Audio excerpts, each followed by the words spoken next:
Mədəniyyət Nazirliyi və sənət nümayəndələri arasındakı gərginlik səngimək bilmir. Yeni Gündem xəbər verir ki, Elçin Əlibəylinin təqdimatında yayımlanan aktual gündəm verilişinə qatılan Alma xanım Əhmədli və Nura Suri maraqlı açıqlamalar veriblər. Alma xanım Əhmədli iddia edib ki, Mənzər Nurəliyeva ondan və sənət dostlarından müxtəlif hədiyyələr tələb edib. Həmin fikirləri Nura Suri də dəstəkləyib. Məncə, Mənzər Nurəliyeva bunları görməzdən gəlir deyə.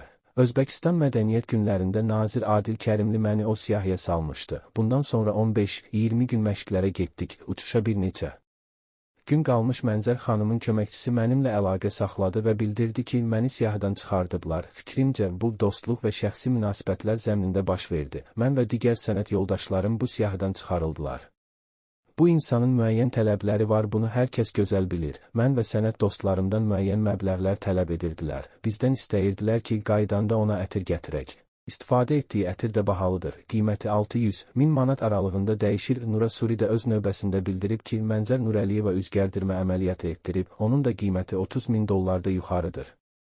Qeyd edək ki, verilişə onlarla birlikdə Mədəniyyət Nazirliyinin müşaviri Oleg Əmirbəyov və Media və Kommunikasiya şöbəsinin müdiri Aynur Kərimova da qatılıb.